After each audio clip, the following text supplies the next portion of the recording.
자, 오늘 말씀은 누가복음 19장 1절부터 10절입니다. 제가 한 절 읽고 여러분이 또 한 절 읽고 교독하며 같이 말씀을 읽겠습니다. 예수께서 여리고로 들어가 지나가시더라.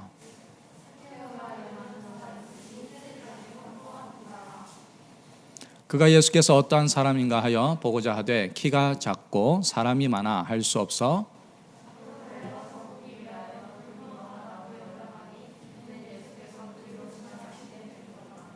예수께서 그곳에 이르사 쳐다보시고 이르시되 삭개오야 속히 내려오라 내가 오늘 내 집에 유하여야 하겠다 하시니 뭇사람이 보고 수군거려 이르되 저가 죄인의 집에 유하러 갔도다 하더라.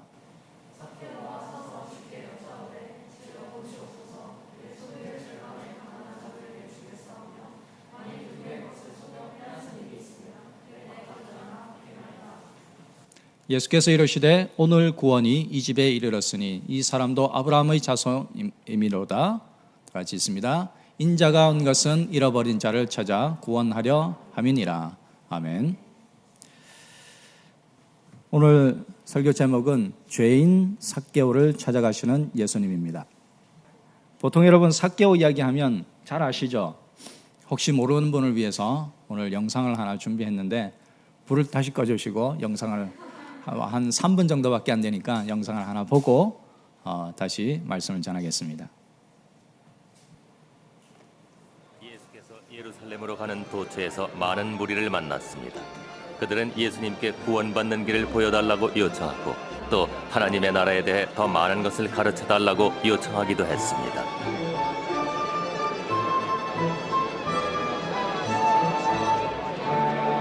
이 사람은 참 선지자로다. 나의 주님 구원하소서.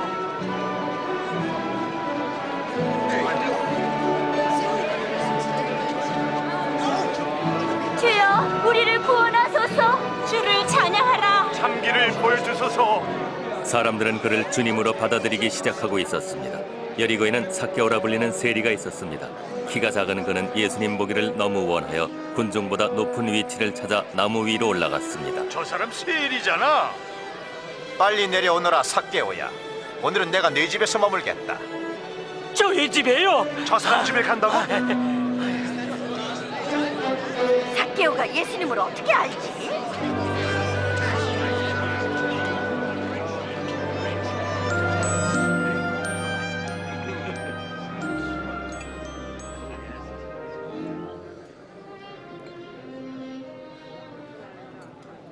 여러분, 제 소유의 절반을 가난한 사람들에게 나누어주고 남의 돈을 속여 빼앗았다면 그 사람에게 4배로 갚겠습니다.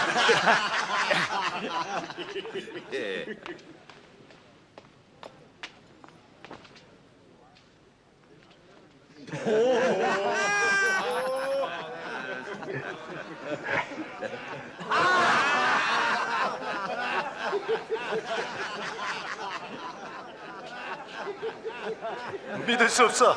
세리가 돈을 되돌려 주다니.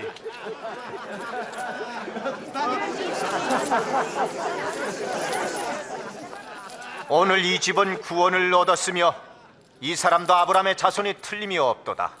인자는 잃은 것을 찾아 구원하려 왔느니라.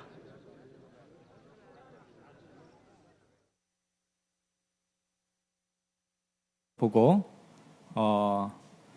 우리 주일학교 어릴 때부터 학교를 다녔던 교회를 다녔던 우리 친구들은 삭개오 이야기하면 너무 잘할 거예요. 그래서 특별히 삭개오라고 하면 성경의 인물 중에 키가 작다.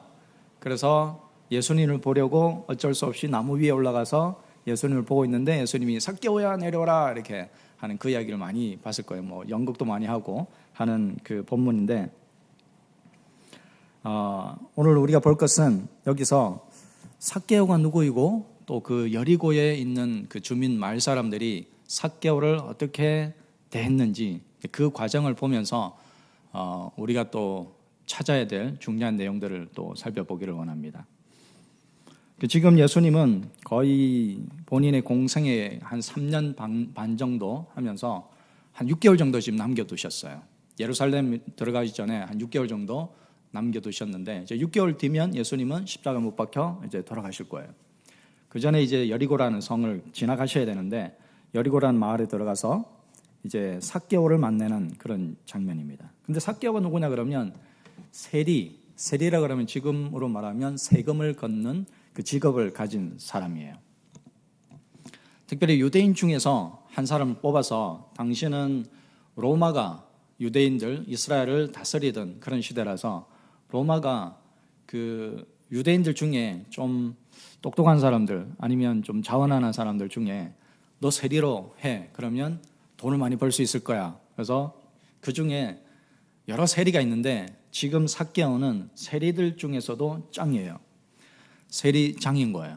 그러니까 원래 이스라엘 백성들에게 돈을 걷어야 될 세금에 거의 뭐 한 2배, 3배씩 돈을 더 걷어서 자기 인말 포켓하고 주머니에 넣고 로마에 줘야 될 그 분량만 다 걷어서 줬던 거예요. 그러니까 본인만 아는 거죠. 그리고 이 여리고에 있던 유대인들도 다 아는 거예요.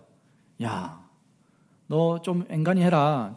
너 원래 규정대로 이렇게 요것만 세금 걷어야 되는데 너 왜 그 2배, 3배 걷냐. 알면서도 어쩔 수 없이 그렇게 줬던 거예요. 그러니까 늘 돈을 빼앗긴 거죠. 도둑을 당한 거예요. 그러니까 삭개오는 그렇게 해서라도 돈을 모으고 모아서 부자가 된 상태예요. 그러니까 유대인들은 삭개오를 볼 때마다 저기 죄인이 간다. 그러니까 상종도 안 하고 친구도 안 하고 밥도 같이 안 먹고 집에도 초대도 안 하고 집에도 가지도 않고 그런 완전히 사회에서 왕딴 거죠. 삭개오를 그렇게 이제 취급한 거예요. 그러니까 삭개오 스스로도 아는 거죠. 내가 같은 유대인이지만 유대인의 같은 동족의 등을 쳐먹는 그래서 자기만 배불리는 또 그렇게 할 수밖에 없는 그러면서도 어쩔 수 없는 자기 자존감은 자꾸 낮아져가고 사는 이 땅에서 사는 방법은 내가 부자가 되는 방법밖에 없다 해서 돈을 자꾸 모으는 거예요. 그걸로 자기 정체성을 채워가는 거죠. 그런 상황 속에서 이제는 여기서 이제 문제는 여리고 사람들이 삭개오를 볼 때 물론 미워하고 증오하고 하는 그런 마음은 당연하겠죠. 만약에 우리 가운데 어떤 사람이 세금 걷는 사람이 있다 그래요. 그 우리 반에 3학년 중에 2학년 중에 학급비를 걷는 사람이 있다 그래요. 반장이 누군지는 모르겠지만 원래 교장선생님이 한 달에 10,000원씩 걷어 했는데 그 반장이 한 30,000원씩 걷어. 그래가지고 20,000원은 자기가 하고 10,000원만 교장선생님께 드리는 거예요. 그럼 교장선생님이 잘했어 하고 그거 가지고 이제 학급비로 무슨 이제 행사도 하고 하겠죠. 그러면 그 반장을 미워하겠어요, 안 하겠어요? 왕따를 시키겠어요, 안 시키겠어요? 시키죠. 그런 상황인 거예요, 실제로. 그게 뭐 한 달이면 몰라도 1년, 2년, 10년째 그러고 있으면 정말 그 사회에 그 삭개오는 왕따인 거예요, 왕따. 완전히 외톨이고 인간 취급도 안 하고 상종도 안 하는 거예요.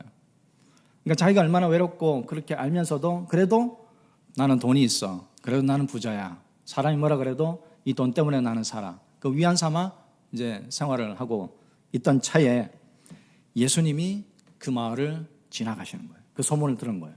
그러니까 뭐 군중들도 모이고 사람들이 막 모이니까 삭개오도 어디 예수님 한번 보자 그렇게 소문만 들었는데 찾아가 보려고 하니까 사람들이 너무 많은 거예요. 사실 여기서 이제 삭개오가 너무 키가 작으니까 군중들 사이에 못 들어가고 이렇게 해서 못 보니까 이렇게 막 점프도 하고 뭐 그런 장면도 나와요. 뭐 아까도 보면 알겠지만 이렇게 사람들 해지면서 못 보니까 자기가 어쩔 수 없이 나무 위에 올라갔다. 그래서 예수님 지나가는 걸 봤다 하는데 실제는 그것도 맞지만 이제 그 육체적으로는 그렇겠지만 실제 아까 말한 것처럼 그런 사회적인 환경이 있는 거예요. 자기는 죄인 취급 당하니까 옆에 사람이 옆에 오면 야, 이 죄인아 하고 돌 던지고 발로 차고 무시하고 절로 가 사람들이 이렇게 다 하니까 자기가 그 군중 속에 같이 끼어서 같이 예수님을 못 만났던 거죠. 그러니까 자기는 어쩔 수 없이 예수님 보고 싶은데 저 위에 나무 위에 올라갔던 거예요.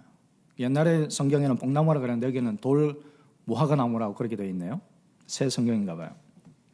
어쨌든 나무는 중요한 게 아니고 그런 상황이었다는 거죠. 그래서 이 상황 속에서 유대인들이 그 여리고에 있던 사람들은 삭개오를 볼 때 나는, 문제는 이거예요. 나는 옳고 나는 의롭고 저 삭개오보다는 나는 죄인이 아니야. 나는 더 착하고 선하고 아이고 저 죄인, 아이고 저 나쁜 놈, 이렇게 손가락질하고 대신에 자기를 더 옳게 생각하고 의롭게 여긴다는 거, 사실 이게 더 예수님께는 문제가 됐던 거예요.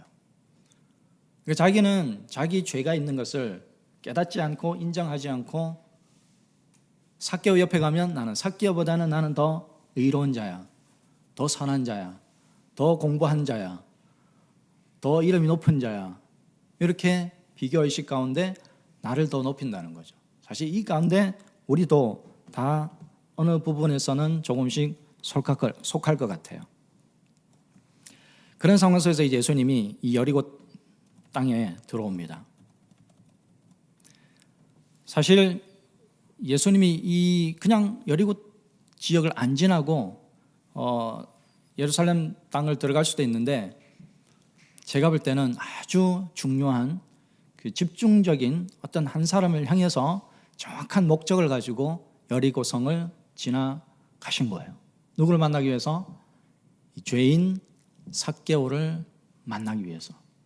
그 목적이 정확했던 거예요. 그냥 우연히 들어가신 게 아니라, 우연히 지나가신 것이 아니라, 어쩔 수 없이 지나가야 되는데 할 수 없이 삭개오를 만난 것이 아니라 정확한 목적이 있었다는 거죠. 그것도 많은 유대인들이 아니라, 그 여리고 모든 주민들이 아니라 정확한 삭개오 한 사람을 향한 목적이 있었다는 거죠. 그 삭개오 누구예요? 사람들이 다 손가락질하는 죄인이었다는 거죠. 그런데 삭개오 스스로는 자기도 죄인이라는 것을 인정하고 살았던 자예요. 그러니까 부끄러운 거예요, 자기도. 그렇지만 어쩔 수 없이 자기는 먹고 사는 게, 그래서 돈을 벌어서라도 모아서라도 자기는 살아야 되겠다, 그 사회 속에서.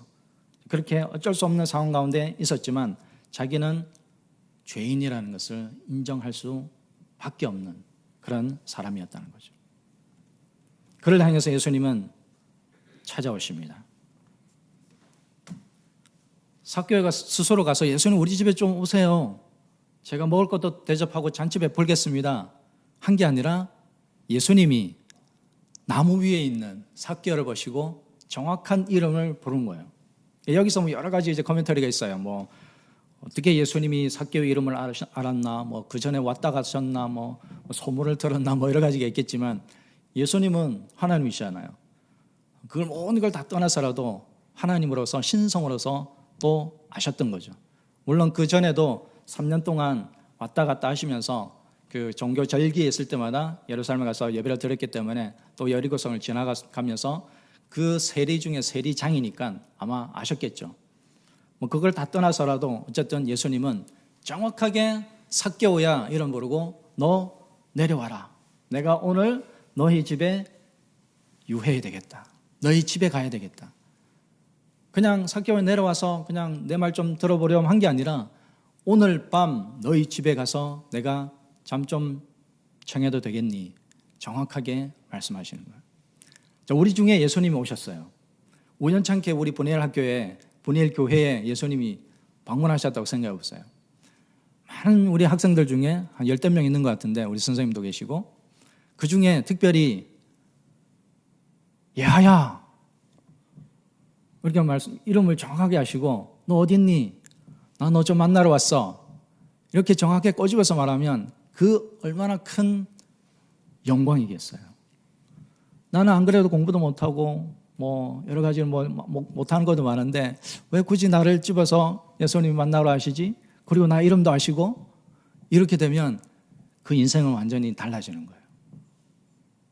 그런 것처럼 예수님은 그 여리고 있는 사람 중에 특별히 삭개오를 지목해서 만나러 오셨다는 거죠. 그러니까 삭개오는 너무 기뻐서 여기 보면 급히 내려와서 즐거워하며, 우리가 저희 사역지 현장에서 마을에 있을 때 이 이야기를 하고 나서 자기 부족으로 번역해 보세요 하고 이것을 각 파트로 나눠서 연극을 했어요. 누구는 예수님, 누구는 삭개오, 누구는 그 여리고 사람들이 이렇게 해가지고 삭개오가 나무 위에 올라가가지고 급하게 내려와고 오고 즐거워하며 할 때 막 뛰고 난리난 그거를 좀 과장해서 좀 해봐 이렇게 막 좀 시켰어요. 그러니까 그만큼 기쁘다는 것을 표현하고 예수님을 자기 집으로, 왜요? 사람들은 친구도 안 해주고 상종도 안 하고 자기 집에 초청도 안 하고 우리 집에 오지도 않은 그 삭개오에게 예수님이 집에 가자 그랬으니까 이거 얼마나 기쁘고 즐거운 거예요. 얼마나 놀라운 거예요. 충격이지만 기쁘고 얼마나 자기 인생에 있을 수 없는 일을 지금 당하는 거예요. 그러니까 뭐 점프뿐만 아니라 뭐 난리 난 거죠. 정말 축제인 거예요. 삭개오로 봐서는. 그리고 옆에 사람들이 예수님이 왜 저가 죄인의 집에 들어가시나 그렇게 이 말씀이 있어요. 그러니까 사람들은 여전히 삭개오를 죄인으로 알고 우리는 죄인 취급해서 같이 먹지도 않고 친구도 안 샀는데 왜 예수님은 저 죄인의 집에 들어가시나 이상하게 생각했더라는 거죠. 그러나 예수님은 정확하게 가서 하시는 것이 잔치를 베풀고 같이 먹고 같이 친구 삼아주고 그것뿐만 아니라 너가 이 집에 구원이 임하였다. 아브라함 자손이 너도 이제는 영적인 아브라함의 자손이 되었다. 내가 온 것은 잃어버린 자를 찾으러 왔다라고 정확하게 그 목적을 하시고 말씀하시고 선포하시고 삭개오가 이제는 사람들은 죄인이라고 취급하지만 사람들은 욕하고 그렇게 무시하고 하지만 예수님은 삭개오 스스로가 죄인이라고 인정하는 그 자에게 구원이 임하도록 예수님이 정확하게 구원을 허락하신 거죠. 이것이 오늘의 이야기의 사실은 핵심 내용인 거예요. 자, 그러면 성경에 또 이런 얘기가 있어요. 어떤 부자 청년이 예수님께 오셔가지고 어떻게 하면 영생을 얻을 수 있습니까? 물어봐요. 그러니까 예수님이 성경이 어떻게 써있냐? 너가 성경을 어떻게 읽느냐? 하나님을 사랑하고 이웃을 사랑하고 살인하지 말고 부모를 공경하고 도둑질하지 말고 돼 있지 않느냐? 그거 다 지켰느냐 하니까 이 부자 청년이 자신 있게 내가 지금 그거 지금까지 한 번도 어긴 적 없고 완벽하게 온전하게 다 지키며 살았습니다. 그러니까 예수님이 또 하시는 말씀이 잘했다. 그러면 네가 갖고 있는 재산 다 내놔라. 그러면 영생이 임하고 너가 나를 따라갈 수 있다. 이렇게 말씀하시니까 부자 청년이 그거는 좀 곤란한데요. 그건 좀 안 되겠는데요. 내가 율법은 다 지켰는데 하나님도 사랑하고 이웃도 사랑하는 거 한 번도 어긴 적이 없는데 내 돈은 조금 안 되겠는데요. 내가 얼마나 열심히 해가지고 여기까지 벌었는데 이거 내 돈인데. 그러니까 부자가 천국에 들어가기가 낙타가 바늘귀에 들어가는 것보다 더 어렵다는 얘기를 하시고 그 이야기가 마무리가 돼요. 근데 지금 삭개오는 어때요? 예수님이 우리 집에 찾아오셔서 잔치를 베풀고 함께 먹고 나의 친구가 되어주시고 그리고 여기에 아브라함의 자손이다 그러면서 구원이 임했다 그러시고 그러면서 이제 천국 잔치가 하나님 나라의 잔치가 벌어지고 나도 이 가족이 전부 다 아브라함의 자손으로 이제는 천국에 들어가는 자손으로 초청을 받게 되고 그러니까 이제는 이 재산이 사실은 필요가 없게 된 거예요. 천국을 소유했으니까 하나님 나라가 이제는 이 가정에 임했으니까 이제는 자기가 가진 재산의 절반을 가난한 자에게 나눠주고 또 아까 보니까 키가 작아가지고 또 그것도 한번 비춰주는데 키가 작은 게 중요한 게 아니에요 여기서는. 그러니까 감춰뒀던 돈까지도 꺼내면서 내가 그동안 도적질에 속여서 이거를 돈을 받은 사람은 다시 4배로 갚겠습니다 하고 다 돌려줄 수 있는 그런 하나님을 소유한 여유로운 하나님의 백성이 되었다는 거예요. 그러니까 자 여러분 이 말씀 속에서 뭘 여러분은 깨달을까요? 뭘 배울 수 있을까요? 대부분의 사람들은 내가 옳다고 생각해요. 내가 맞다고 생각해요. 틀린 것은 다른 사람이고 이제 어떤 갈등이 있거나 어떤 싸움이 있거나 또 우리 집안에서도 제 아내와 아니면 우리 아이들과 늘 싸울 때 보면 내가 옳지, 내가 맞지, 그리고 너가 틀렸지, 항상 이렇기 때문에 갈등을 하고 대등하게 똑같이 이렇게 싸우는 거예요. 근데 그 중에 한 사람이 미안해, 내가 잘못했어 이렇게 버리면 싸움이 안 돼요. 우리 집에서 미안해, 내가 잘못해서 제일 잘하는 사람이 누구일까요? 제 아내입니다. 제 아내가 그냥 금방금방 해요. 그러니까 지금 보면 제 아내가 은혜를 제일 많이 받고 하나님 나라가 풍성하게 임한 사람 같아요. 우리는 쪼잔해가지고 쉽게 못해. 내가 잘못한 거 알면서도 내가 잘못했다는 소리를 못하는 거예요. 그러니까 그거는 하나님 안에서 우리가 누리는 그 풍요함, 그 부함, 세상이 주는 그런 그 돈을 통한 그런 그 부자가 아니라 하나님의 그 크신 부요함이 우리 속에 들어오면 이게 가능한 거예요. 그래서 하나님 앞에 나갈 때마다 나는 내가 죄인입니다라고 고백할 수 있는 자가 참 복된 자예요. 내가 죄를 크게 나는 지은 적이 없는데요, 이렇게 할지 모르겠지만 실상 우리가 성경을 갖다 대면 성경에는 어떤 말씀이 더 많냐 그러면 하지 말라는 것보다 하라는 얘기가 더 많아요. 그러니까 하라는 것을 하지 않는 그 죄가 우리가 얼마나 하루에도 얼마나 많이 짓고 있어요. 이웃을 사랑해라, 너 친구를 사랑해라, 심지어는 원수까지 사랑해라, 누가 500원 달라 그러면 5,000원까지 줘라. 정확하게 이런 말은 없지만 그런 말이 있어요. 보면 누가 속옷을 달라면 겉옷까지 줘라 그러고, 누가 오리를 가자 그러면 심리까지 가라 그러고, 그 말이겠죠.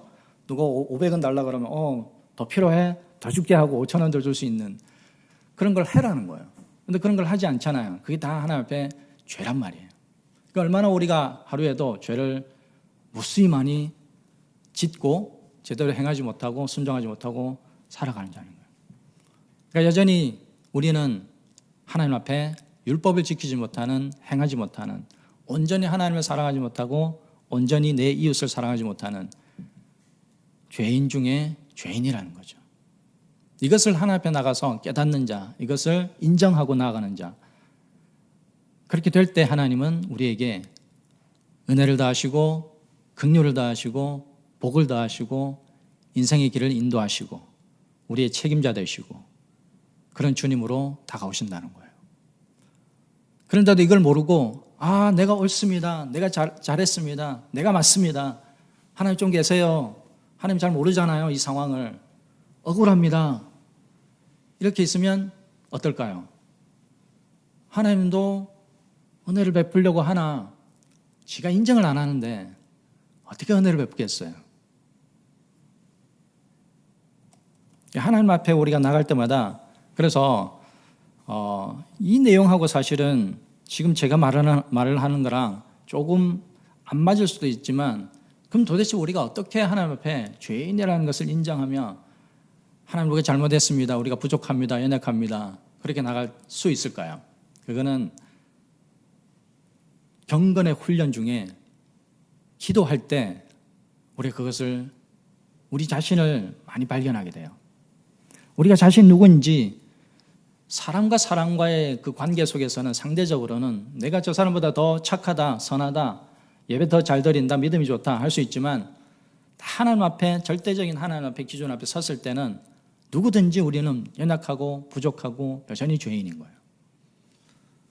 그러면 기도할 때 여러분 정말 1대1로 하나님 앞에 서서 기도하는 시간을 좀 가져보세요.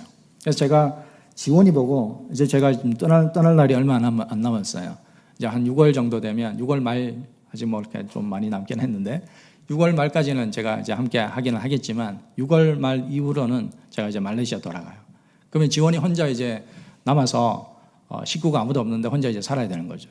그럼 내가 이제 걱정이 되는 거야. 이제 그동안은 아빠가 이렇게 해라, 저렇게 해라, 뭐 신앙생활을 이렇게 하고 사람과의 관계성을 이렇게 하고 잘 가이드 해줬지만 이제는 제가 떠나야 되잖아요. 그럼 어떻게 해줘요? 옆에 이제 잔소리도 못하고 세상에 말도 못하지니까 이제 지가 스스로 하나님 앞에 하나님의 인도함을 받는 삶을 살아가는 훈련이 되어야 되는 거예요. 그래서 너가 학교 수업 끝나면 매일 학교 수업 끝날 때 집에 바로 오지 말고 여기 올라와서 최소한 30분 정도 기도하고 너 집에 와라.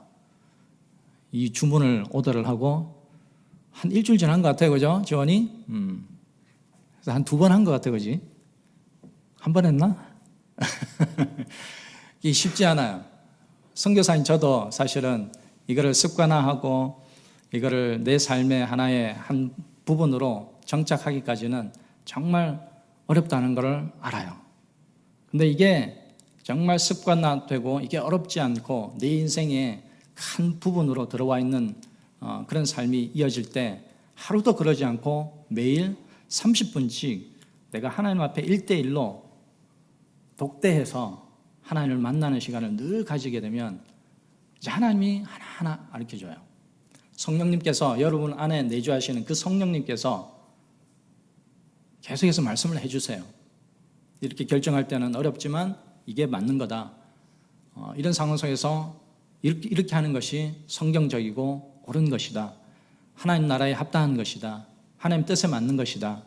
나는 이거 하고 싶지만 내 욕심에는 이게 맞다 하겠지만 성령 하나님이 자꾸 가이드해 주시는 거예요. 그렇게 하려면 내가 하나님 앞에 서야죠. 하나님 앞에 앉아봐야죠. 그래서 기도할 때 제가 이게 그러면 기도 어떻게 해요? 무슨 내용으로 해요? 5분만 기도하면 기도 내용 다 끝나버리는데 이제 할 말이 없는데 그래서 기도하기 전에 이게 무슨 훈련이냐고 하면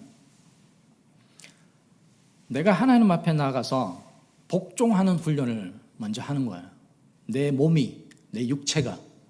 우리는 인간이라고 하면 몸과 영혼이 있잖아요. 이게 결합된 게 우리 인간이라는 거예요. 사람이라는 거예요. 만약 이게 분리되면 어떻게 돼요? 우리가 죽으면 이제 영만 이제 파라다이스 가는 거예요. 그때는 우리가 사람이라 하지 않고 영혼이 지금 하나님과 함께 있다 그렇게 얘기하는 거죠. 육체는 지금 죽어서 이제 썩어진 나중에 부활해서 다시 연합할 때까지는 영혼이 기다리는 거예요. 그때는 우리가 언제나 사람이라고 하지 않죠. 그리고 귀신이 막 돌아다니고 막 신령이 돌아야 된다 그렇게 하지 사람이 아닌 거예요. 천사도 인간의 이 육체를 갖고 있는 걸 흠모한다 그래요. 그만큼 사실은 인간이라는 건 엄청 고귀한 존재예요. 하나님이 창조하신 그 피조물 중에 가장 고귀한 존재라는 거죠. 그런데 이 내 영이 새 사람이 그리스도 안에서 새 사람이 재창조되어서 하나님과 이제 교제를 하기 시작하는데 육체는 여전히 옛 사람의 습성 가운데 여전히 썩어져갈 이 육체 가운데 죄에 오염되어 있는 육체 가운데 우리가 갇혀 있기 때문에 선을 하나님 보시기에 선을 행하기에 늘 부족하고 나는 선을 행하려고 하나 늘 이 육체 가운데 매여 있어서 죄를 짓는 성향으로 살아간단 말이에요. 그러니까 이 육체를 훈련시켜서 하나님 앞에 복종시키는 훈련을 하지 않으면 우리는 구원을 받았으나 늘 죄는 반복해서 똑같이 아니면 더 심하게 지으면서 살아가는 존재라는 거예요. 여전히 옛사람과 새사람이 여전히 공존하는 가운데 살아가는 거예요. 그러니까 이 육체를 가지고 하나님 앞에 선을 행할 수도 있고 여전히 죄를 지을 수 있는 도구가 되는 거예요. 경건의 훈련이라고 하는 것은 우리가 하나님 앞에 기도하러 나아갈 때 내 육체를 쳐서 복종시켜서 하나님 앞에 내가 복종하는 것을 굴복하는 것을 무릎 꿇는 것을 하나님의 다스림을 내가 인정하고 나아갑니다라는 것을 자꾸 훈련하는 거예요. 이렇게 될 때 하나님의 말씀을 봤을 때도 순종이 뭔지 알게 되고 사람과의 관계 속에서도 내가 순종한다는 것이 뭔지 알게 되고 그것을 깨달아가는 거예요. 이 훈련이 안 되어 있는 사람은 그가 선교사든 그가 목사님이든 하나님의 일을 제대로 못하는 거예요. 결국 하나님은 나를 통해서 일을 하시지 내가 일을 하는 게 아니에요. 내가 스스로 주의 일을 하는 게 아니라고요. 그래서 우리가 무슨 열매를 성경적인 무슨 일을 해서 열매를 맺는다고 할 때 그것은 내 개인의 열매가 아니라 성령의 열매인 거예요. 그리스도의 열매인 거예요. 하나님의 열매인 거예요. 내가 스스로 만들어낸 열매가 아니란 말이에요. 나를 통해서 나를 수단과 방법과 도구로 삼아서 이 그릇을 통해서 성령님이 역사하시는 거죠. 하나님이 일을 하시는 거죠. 그래서 우리가 맺는 것은 하나님 나라의 열매라는 거예요. 그렇게 되려면 우리는 그 훈련 속에 늘 나아가야 된다는 거예요. 훈련이 안 돼 있으면 늘 우리는 우리 욕심대로, 우리의 생각대로 살아가는 거죠. 공부하는 목적도 내 생각과 내 명예와 내 이름을 높이기 위해서 다 할 수 있다는 거예요. 그래서 오늘의 교훈은 뭐냐? 오늘의 결론은 하나님이 찾아오시는 자는 누구냐? 내 스스로 나는 의롭습니다. 나는 착합니다. 나는 선합니다. 나는 다 할 수 있습니다. 이런 자에게 하나님이 찾아오시지 않고 내가 스스로 연약하고 부족하고 여전히 나는 하나님 앞에 죄인입니다. 라고 고백하는 자에게 예수님은 찾아오셔서 천국 잔치를 베푸시고 힘을 주시고 은혜를 주시고 여러분 인생을 하나하나 가이드해 가신다는 거예요. 그것을 경험하려면 여러분 스스로가 매일 최소한 30분 이상 공부 끝나면 예배당에 와서 기도하고 가는 것, 이것을 여러분에게도 전하고 싶어요. 혹시 이것을 숙제로 할 수 있을까요, 교장선생님? 이거를 체크해서 이걸 잘하는 사람에게 제가 나중에 6월달 되면 제가 상을 줄까? 이게 너무나 중요하기 때문에 정말 이것만 잘하면 한 달만이라도 매일 와서 하는 사람이 있으면 제가 정말 상을 주고 싶어요. 그것이 여러분 인생에 잘 정착이 되고 잘 습관화되어서 평생 동안 매일 그렇게 할 수 있다 그러면 최고의 경건의 훈련을 여러분이 여기서 쌓고 나가는 거예요. 자, 기도하겠습니다. 하나님 감사합니다. 연약하고 부족하고 여전히 하나님 앞에 죄의 덩어리지만 우리를 대신하여 죽으시고 또 율법을 온전히 성취하시고 완성하셔서 우리에게 하나님의 그 의를 보여주셔서 이제는 하나님 앞에 예수 그리스도 때문에 우리는 의인입니다라고 고백하고 우리가 담대히 하나님 앞에 나갈 수 있는 존재가 되게 하심을 감사하며 이것을 믿으며 나아가는 저희들에게 하나님 복 주시며 은혜 내려주시며 특별히 날마다 하나님 앞에 기도하기로 작정하는 우리 모든 친구들에게 하나님 역사하시고 힘주시고 능력 가운데 함께하여 주시옵소서. 감사하며 예수님의 이름으로 기도합나이다. 아멘.